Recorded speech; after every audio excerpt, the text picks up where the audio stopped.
Good morning students. आज हम Rajasthan board की क्लास 10th की मैथ्स की चैप्टर 1 की चर्चा करते हैं।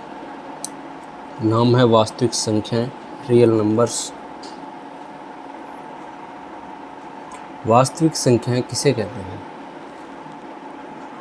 क्या होती है वास्तविक संख्याएं?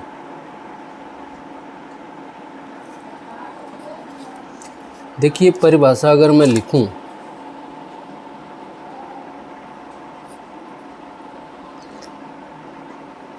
तो जिन संख्याओं का वर्ग करने पर, जैसे 1 का वर्ग किया, धनात्मक संख्याएं प्राप्त होती है। जिन संख्याओं का वर्ग करने पर हमें धनात्मक संख्या प्राप्त होती है या फिर शून्य प्राप्त होता है तो वो क्या कहलाती है? वास्तविक संख्याएं। जैसे -3 का वर्ग किया, धनात्मक संख्या 9 प्राप्त हुई। ये धनात्मक संख्या का वर्ग किया, धनात्मक संख्या प्राप्त हुई। ऋणात्मक संख्या का वर्ग किया, धनात्मक संख्या प्राप्त हुई। हमने 10 का वर्ग कर दिया, 100 प्राप्त हुआ। ठीक है। √5 का वर्ग कर दिया तो हमें 5 प्राप्त हुआ, धनात्मक संख्या प्राप्त हुई। तो वास्तविक संख्या किसे कहते हैं? जिन संख्याओं का वर्ग करने पर हमें धनात्मक संख्या या शून्य प्राप्त होता है, वास्तविक संख्या कहलाती है। जैसे 0 का हमने वर्ग कर दिया तो क्या प्राप्त हुआ? हमें 0। ठीक है। लेकिन अब आप कहोगे जी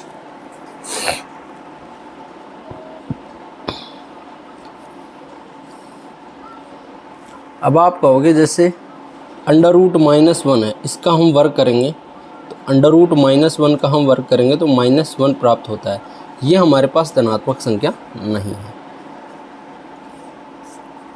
ये हमें ऋणात्मक संख्या प्राप्त हुई। तो ये क्या है? काल्पनिक संख्या है। ये क्या है? एक √-1। √-1 क्या है? एक काल्पनिक संख्या। ठीक है। क्योंकि इसका वर्ग करने पर हमें ऋणात्मक संख्या प्राप्त हो रही है। तो ऐसी संख्याएं जिनका वर्ग करने पर हमें धनात्मक संख्या या शून्य प्राप्त होता है, क्या कहलाती है? वास्तविक संख्या कहलाती है। ठीक है साहब। जिन जिन परिभाषाओं की आवश्यकता है वो मैं ये लिख देता हूँ, फिर प्रश्नावली स्टार्ट करेंगे। सिंपल। नेक्स्ट है अपना पूर्णांक। पूर्णांक किसे कहते हैं? देखो, ऋणात्मक संख्या है -1, -2, -3 और चलते जाएं अनंत तक। इधर 0, 1, 2, 3 और चलते जाएं अनंत तक। ये सभी संख्याएं ऋणात्मक संख्याएं, 0 और धनात्मक संख्याएं क्या कहलाती है? पूर्णांक कहलाते हैं। पूर्णांक को इंटीजर भी कहते हैं। इंटीजर, अंग्रेजी में इंटीजर कहते हैं।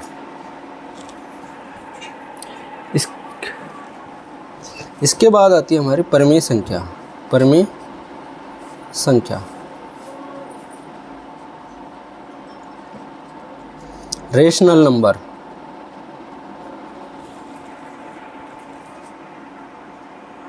रेशनल नंबर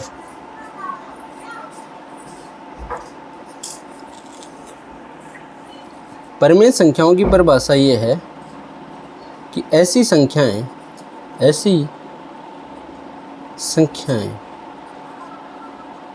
जिन्हें P/Q के रूप में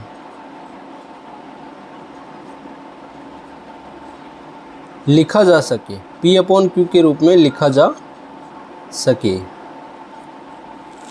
P/Q के रूप में लिखा जा सके,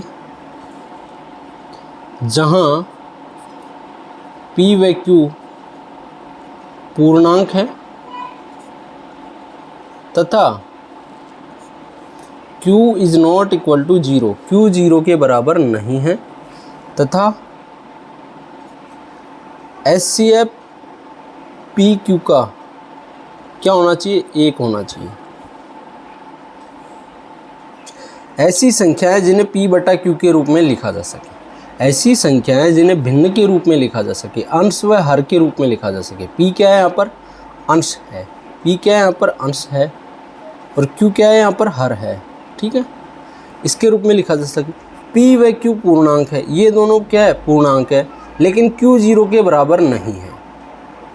P व Q पूर्णांक है, ये दोनों माइनस की संख्याएं भी हो सकती है, प्लस की संख्याएं भी हो सकती है, लेकिन Q 0 नहीं है। स्पष्ट लिख रखा है कि Q 0 नहीं है, यानी नीचे 0 नहीं आना चाहिए, नहीं तो वो संख्या परिमेय संख्या नहीं होगी। ठीक है, जैसे देखते हैं 3/5 एक परिमेय संख्या है, बिल्कुल है। -2/3 एक परिमेय संख्या है, बिल्कुल है। क्यों? क्योंकि -2 एक पूर्णांक है, पूर्णांक -2 है।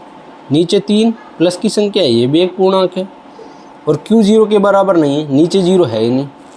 ठीक है, 7/8 क्या 2 परिमेय संख्या है? आप बताइए, क्या 2 परिमेय संख्या है?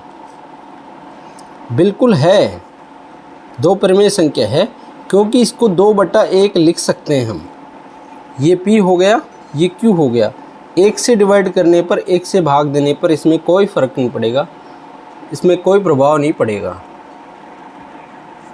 तो इसको हम P, इसको हम 1 को हम Q लिख सकते हैं। ठीक है, तो 2/1 लिख सकते हैं हम। -3, क्या -3 एक परिमेय संख्या है?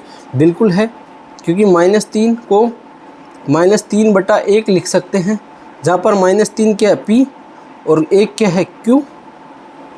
ठीक है, इस रूप में भी लिख सकते हैं। क्या 0 एक परिमेय संख्या है? बिल्कुल है, क्योंकि 0 को भी 0/1 लिख सकते हैं, 0/1 लिख सकते हैं। भाई नीचे 0 नहीं आना चाहिए, Q is not equal to 0, Q 0 के बराबर नहीं हो। ये क्या है, P, ये क्या है, Q। तो नीचे 0 नहीं आना चाहिए, नीचे संख्याएं आए, ऊपर 0 आ जाए कोई फ़र्क नहीं पड़ेगा। तो 0/1 लिख सकते हैं, क्योंकि किसी भी संख्या का भाग 0 में देंगे तो 0 ही हमें प्राप्त होता है। 22/7 बिल्कुल ये भी है, ये भी पूर्णांक, ये भी पूर्णांक। ठीक है, नेक्स्ट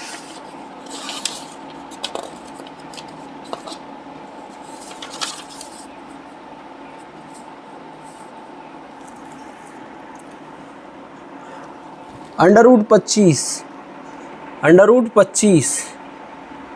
√25 भी परिमेय संख्या है। √25 का जब वर्गमूल निकालेंगे तो 5 आएगा, और 5 क्या है, परिमेय संख्या है, क्योंकि इसको 5/1 लिख सकते हैं हम, जहाँ P/Q के रूप में इसे लिखा जा सकता है। ठीक है,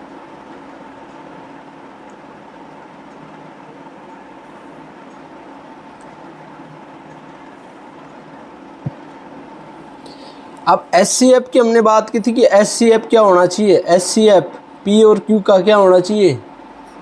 SCF की हमने बात की थी कि SCF P और Q का क्या होना चाहिए, 1 होना चाहिए। ये SCF क्या होता है, SCF का मतलब होता है मैस है, महत्तम समापवर्तक। ये SCF क्या होता है, देखिए जी, अगर हम 5 और 10 का SCF निकाले, तो देखो जी, 5 को लिख सकते हैं 1 × 5, और 10 को लिख सकते हैं क्या, 2 × 5, 2 पंजे 10 और 1 × 5। ठीक है, इन दोनों में क्या कॉमन आ रहा है, 5। तो जो कॉमन आ रहा है वो हमारा क्या हो गया, मैस है। तो SCF कितना हुआ, 5 और 10 का 5। लेकिन 3 और 5 का SCF निकालूं तो इनमें कोई भी कॉमन नहीं आएगा, क्योंकि 3 में 1 × 3 और 5 में 1 × 5। ये लिखूंगा तो कोई भी कॉमन नहीं आएगा, क्योंकि 1 का तो वैसे भी कोई मतलब है नहीं, 1 को तो वैसे मैंने लिख दिया, क्योंकि उससे गुणा करेंगे तो आप बोलोगे हाँ, तो 1 ही तो आएगा ना भाई। ये दोनों तो कॉमन है ही नहीं, कॉमन क्या है यहाँ पर, 1 ही है। तो SCF क्या हो जाएगा, 1। ठीक है, समझ में आई बात। तो SCF जो ऐसी संख्याएं जो कटे नहीं, ऐसी ये भी होना चाहिए। देखो अगर मैं कह दूँ 2/4 क्या परिमेय संख्या है? बिल्कुल परिमेय संख्या इसमें छिपी हुई है। आप ये कह सकते हो कि इसमें परिमेय संख्या छिपी हुई है। कैसे? देखो P/Q के रूप में तो है ये। P क्या है? 2, Q क्या है? 4, Q is not equal to 0, Q 0 नहीं है। लेकिन अब तीसरी कंडीशन ये देखेंगे हम, HCF P और Q का क्या 1 आ रहा है? देखिए 2 और 4 का HCF निकालेंगे हम। HCF कितना आएगा? HCF उस तरीके से निकालेंगे तो 2 आएगा। HCF 1 नहीं आ रहा, 1 नहीं आ रहा तो इसको काट देंगे। 2 एकम 2, 2 दूनी 4। अब 1/2 आ गया, इसको काटेंगे ना, इसको 2 एकम 2, 2 दूनी 4, तो ये 1/2 आएगा। ये क्या है? ये परिमेय संख्या है, ये परिमेय संख्या है। तो परिमेय संख्या के बारे में आपको विस्तार से मैंने बता दिया कि कौन सी परिमेय संख्या है, कौन सी परिमेय संख्या है। और भी एक आध दो परिमेय संख्याएं हैं, जैसे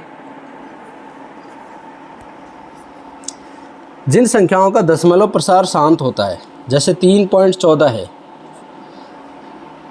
दशमलव प्रसार शांत, तो वो क्या होती है? परिमेय संख्याएं होती है, परिमेय संख्याएं होती है। जिन संख्याओं का दशमलव प्रसार शांत होता है वो परिमेय संख्याएं होती है। जैसे 3.14, इसको लिख सकते हैं क्या? 3 या 0.14, पॉइंट हटेगी तो नीचे 2 0 जाएगी, ये लिख सकते हैं हम। इसको काटेंगे तो क्या 107/50 आ जाएगा। ठीक है,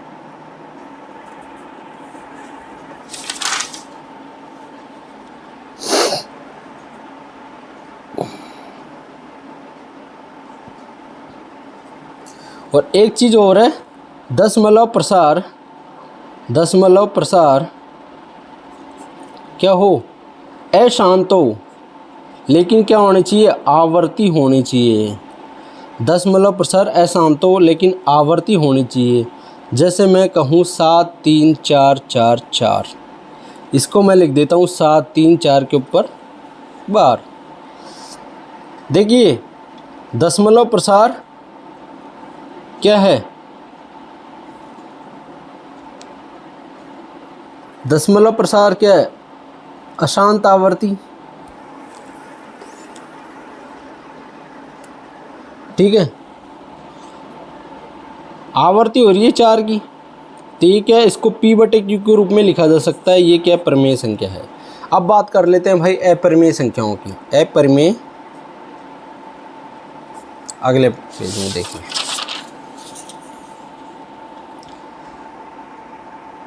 अपरिमेय संख्याएं।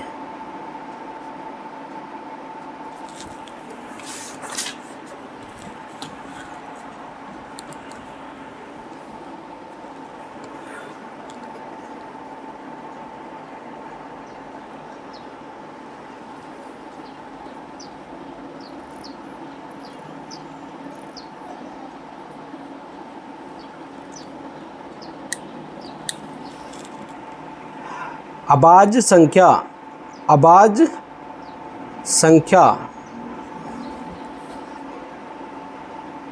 और उसके ऊपर, अभाज्य संख्याओं के ऊपर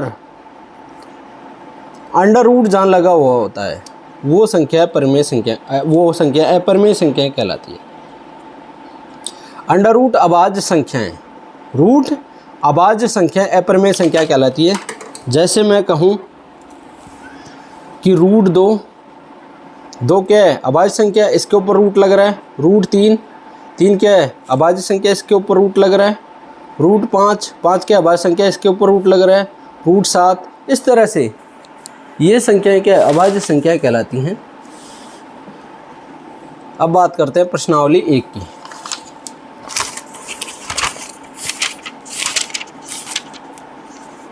जो जो चीज़ें काम में आनी थी वो मैंने सारी बता दी है।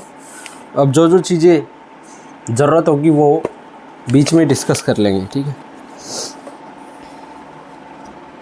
देखिए क्वेश्चन नंबर पहला है, निम्नलिखित संख्याओं को अभाज्य गुणनखंडों के गुणनफल के रूप में व्यक्त कीजिए। अभाज्य गुणनखंडों के गुणनफल के रूप में व्यक्त कीजिए। अभाज्य गुणनखंड के गुणनफल के रूप में व्यक्त करना है। पहले तो इसके अभाज्य गुणनखंड निकालने हैं, ठीक है। देखिए पहला सवाल है 140 140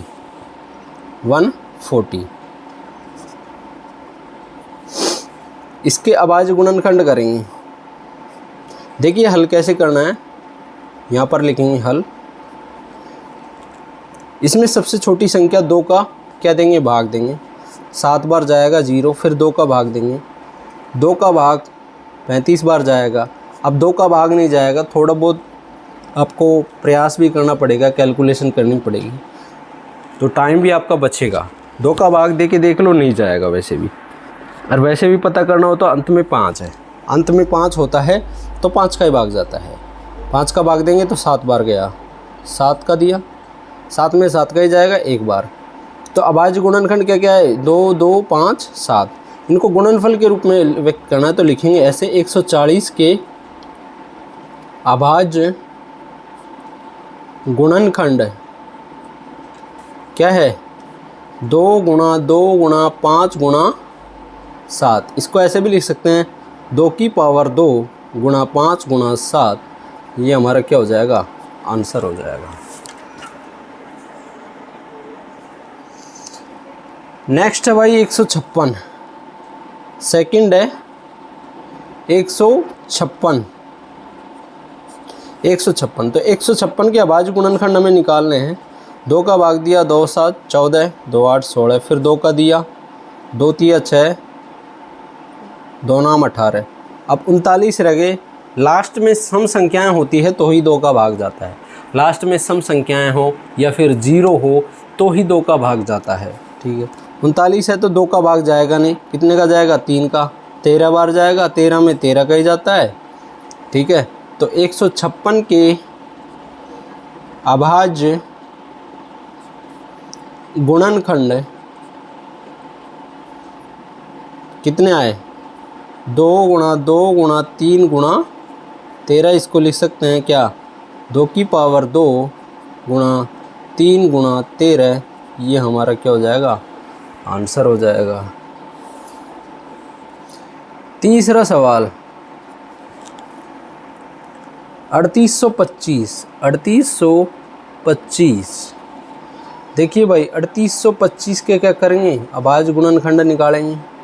देखिए अंत में 5 है, अगर अंत में सम संख्याएं हो या 0 हो तो 2 का भाग जाता है। अंत में सम संख्या जैसे 4, सम संख्या जानते हो ना क्या होती है, सम संख्या होती है 2 4 6 8 10, ये सम संख्याएं होती है। ऐसी संख्याएं जिनमें 2 का पूरा भाग जाता है, सम संख्याएं कहलाती हैं। तो ये सम संख्या है नहीं, ये क्या है, विषम संख्या है। और अंत में क्या आ रहा है, 5, तो इसमें किसका भाग जाएगा, 3 का देके देखते हैं। 3 का देके देखते हैं, 3 एकम 3, 3 दूनी 6, 3 7 21, 3 पंजे 15। 3 का चला गया, फिर 3 का देंगे, 3 चौक 12, 3 दूनी 6, 3 पंजे 15। 3 का चला गया, अब 3 का देंगे दोबारा, 3 एकम 3, 3 चौक 12, 3 का नहीं जा रहा, 5 बच गया। 5 का देंगे तो फिर 5 8 40, 50 25, फिर 5 का देंगे, 5 एकम 5, 5 7 35, 17 बच गए। 17 में 17 का ही जाता है, किसी का भी नहीं जाता। तो 3825 के क्या अभाज्य गुणनखंड क्या होंगे भाई, 3 गुणा 3 गुणा 5 गुणा 5 गुणा 17। इसको लिख देंगे क्या, 3 की पावर 2 गुणा 5 की पावर 2 गुणा 17। ये हमारा क्या हो जाएगा, आंसर हो जाएगा। नेक्स्ट है भाई चौथा 5005। 5005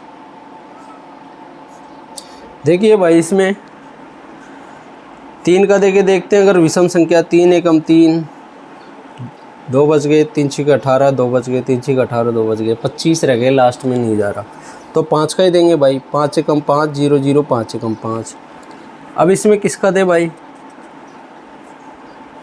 6 का नहीं जाएगा, 7 का दे के देख ले, 7 एकम 7, 7 चौक 28, 7 21, 7 का जाएगा भाई, 7 एकम 7, 7 चौक 28, 7 21, 143 बार।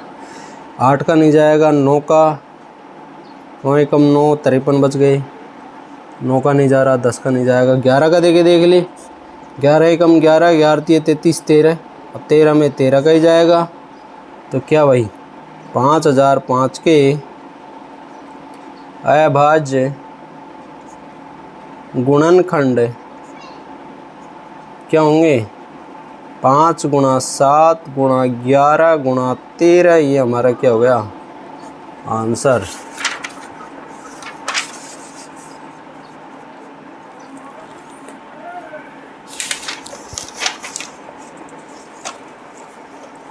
नेक्स्ट है भाई 7429, ये हमारा क्या है,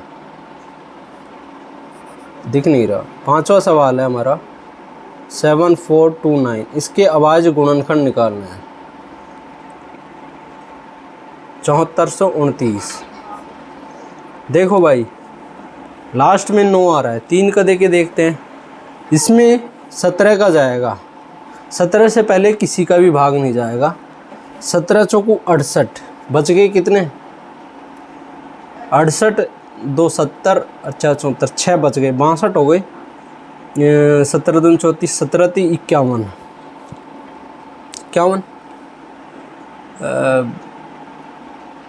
11 बच गए, 17 7 119, 437, अब जाएगा 19 का, 19 दूना 38, 19 57, अब जाएगा 23 का, तो भाई 7429 के अभाज्य गुणनखंड क्या हो गए, 17 19 23, ये हमारा क्या हो जाएगा आंसर हो जाएगा।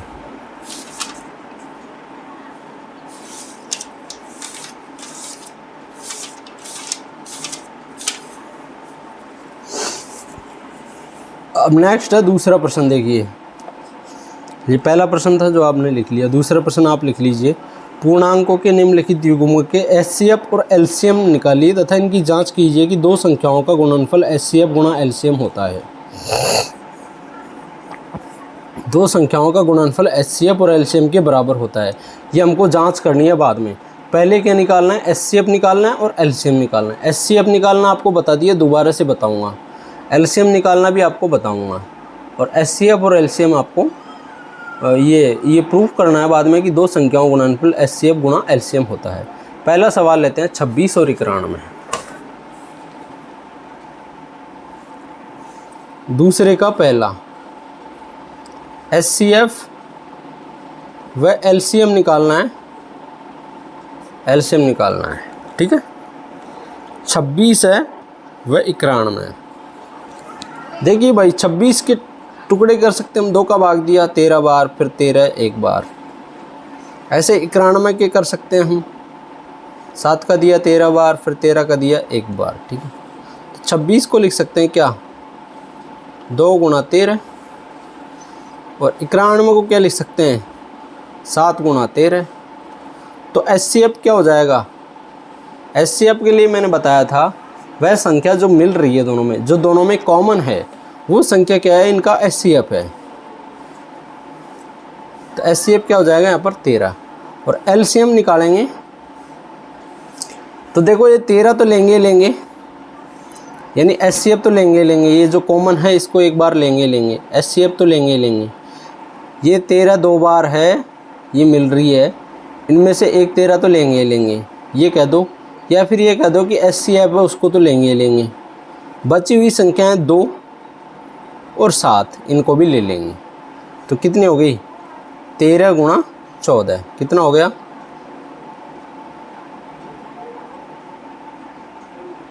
182, 182, ठीक है।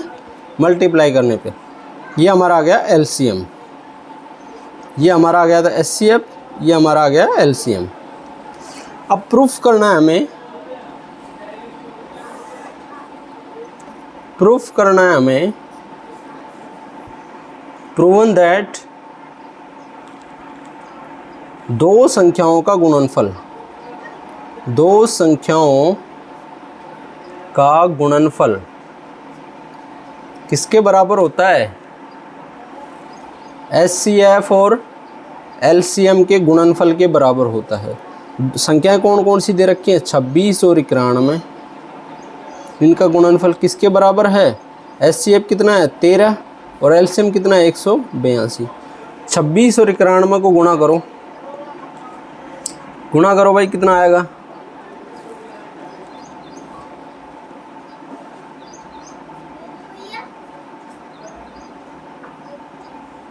तेईस 66 और यहाँ पर कितना आएगा? 2366। इसको गुणा करेंगे तो यानी LHS लेफ्ट हैंड साइड बराबर हो रहा है हमारा RHS के। हिंदी में कहें तो बायां पक्ष बराबर है हमारा किसके? दायां पक्ष के। ओके, कोई प्रॉब्लम? ये हमारा सेशन चल रहा है भाई 2024-25 का, 2024-25 का सेशन चल रहा है, क्लास 10th हिंदी मीडियम।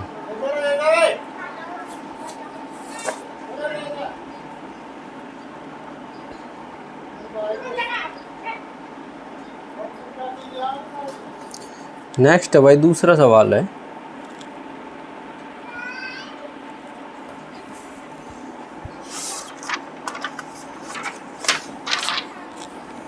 $510 और 92। दूसरा सवाल है इसी का ही भाई कि 510 व 92। पहले क्या निकालना है? LCM व HCF। देखिए सॉल्व करेंगे तो 510 के वही अभाज्य गुणनखंड करेंगे। देखिए ये जो कार्य है ना, ये आपको इधर पीछे की साइड कर लेना है रफ कार्य में। ये अभाज्य गुणनखंड करने वाले का यहाँ पर लिखेंगे डायरेक्ट 510 के अभाज्य गुणनखंड और 92 के अभाज्य गुणनखंड। करने का तरीका मैं बता देता हूँ, जैसे लिखने का, जैसे इसके जो टुकड़े होंगे वो होंगे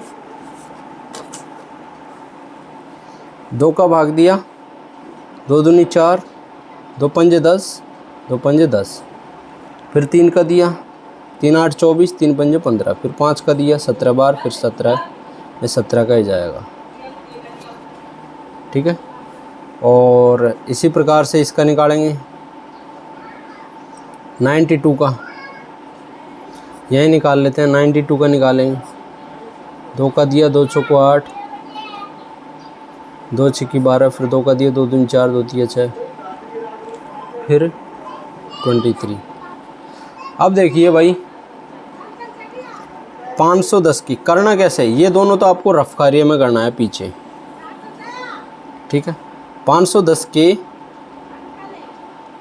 अभाज्य गुणनखंड वहाँ एग्ज़ाम में कैसे करना है? बराबर 510 के अभाज्य गुणनखंड क्या हुए? 2 गुणा 3 गुणा 5 गुणा 17, ये प्राप्त हुए थे हमको। 92 के अभाज्य गुणनखंड, 92 के अभाज्य गुणनखंड कितने प्राप्त हुए हमको?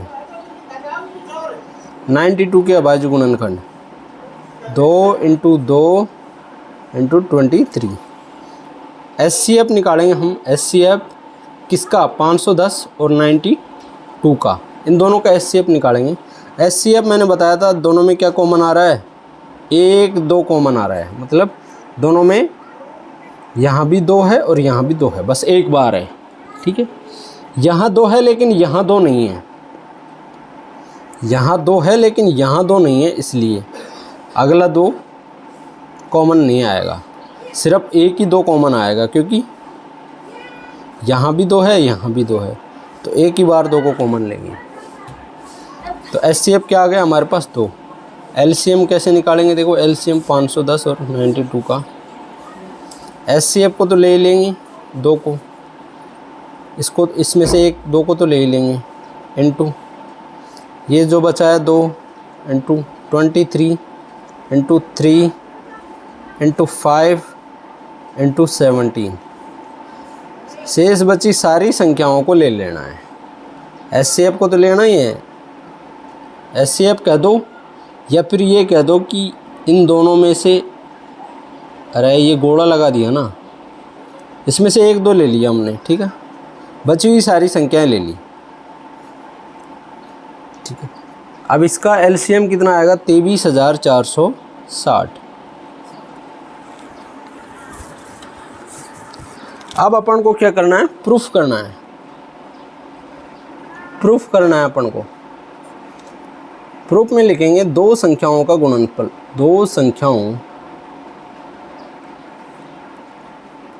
का गुणनफल बराबर क्या होता है? एचसीएफ गुणा एलसीएम। 2 संख्याएं कौन कौन सी है? 510 इंटू 92। एचसीएफ क्या है? 2। एलसीएम क्या है? 23,460। क्या आ जाएगा? 46,920। इधर भी क्या आ जाएगा? 46,920। बायां पक्ष बराबर दायां पक्ष।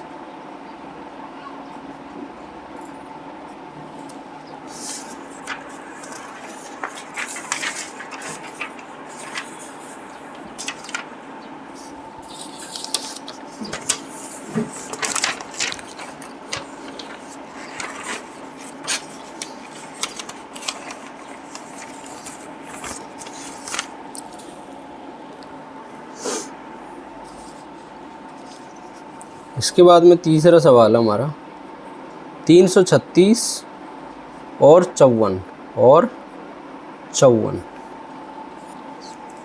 देखिए वही रफ कार्य में करेंगे हम। जैसे अब की बार यहाँ पे मैं करके बता देता हूँ। 336 का अब आज गुणनखंड लिखेंगे। 2 एकम 2, 2 चौकी 12,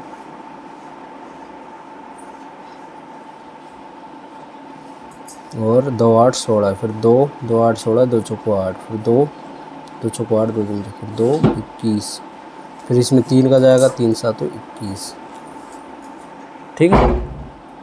और 54 का ले लेंगे। 54 का 2 27 दूना 54, 3 3 का जाएगा, 3 आम 27, फिर 3 का जाएगा, 3 3 और फिर 3 का जाएगा, ठीक है साहब। तो लिखेंगे हल, वास्तविक तरीका करने का। 336 के अभाज्य गुणनखंड, अभाज्य गुणनखंड क्या है? 2 गुणा 2 गुणा 2 गुणा 2 गुणा 3 गुणा 7। यही है। रफ कार्य में कर लेंगे हम इसको। पीछे इन दोनों के अभाज्य गुणनखंड निकालना। और 54 के अभाज्य गुणनखंड, 54 के अभाज्य गुणनखंड। अब किसी से अभाज्य गुणनखंड निकालना भी नहीं आता है तो भाई इसमें हम क्या करें बताओ? 2 गुणा 3 गुणा 3 गुणा 3, 3 गुणा 3 गुणा 3। देखो भाई क्या क्या मिल रहा है? एक तो ये 2 मिल रहा, ठीक है, और एक ये 3 मिल रहा। तो एचसीएफ निकालेंगे। एचसीएफ 336 और 54 के।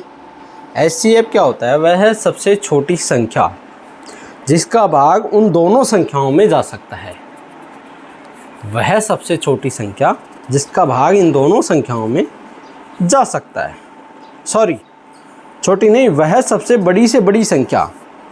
एचसीएफ का मतलब होगा वह सबसे बड़ी से बड़ी संख्या जिसका भाग इन दोनों संख्याओं में जा सकता है, जो दे रखी है। वह सबसे बड़ी से बड़ी संख्या जिसका भाग इन दोनों संख्याओं में जा सकता है। अभी मैं आपको दिखाता हूँ। देखो एचसीएफ कितना होगा? 2 गुणा 3 बराबर कितना होगा? 6। अब 6 का भाग देखो इसमें भी जाएगा और इसमें भी जाएगा, ठीक है, क्योंकि 2 गुणा 3 इसमें भी है, 2 गुणा 3 इसमें भी है, तो बड़ी से बड़ी संख्या यही होगी। अब एलसीएम निकालेंगे। 336 और 54 का एलसीएम कैसे निकालेंगे? देखो एक बार 2 ले लिया था, एक बार 3 ले लिया था, बचा हुआ 1 2 तो ये रहा, और 2 दूनी 4, 2 बार ये रहा, 2 बार 3 ये रहा, और एक साथ ये रहा, ठीक है भाई। तो कितने हो गया, 3024 हो गए, 3024 हो गया एलसीएम। अब प्रूफ करेंगे इसको, प्रूफ कि दो संख्याओं का गुणनफल, दो संख्याओं का गुणनफल बराबर होता है क्या, एचसीएफ गुणा एलसीएम के। संख्याएं कौन कौन सी दे रखी है, 336 और 54,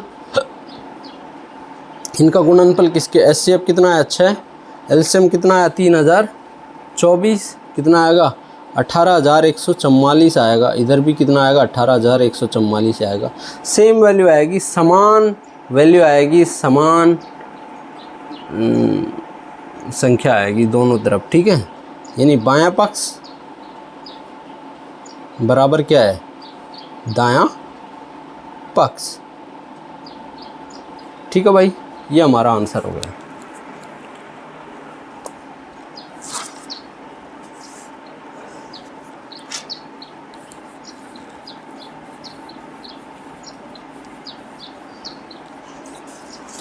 नेक्स्ट है हमारा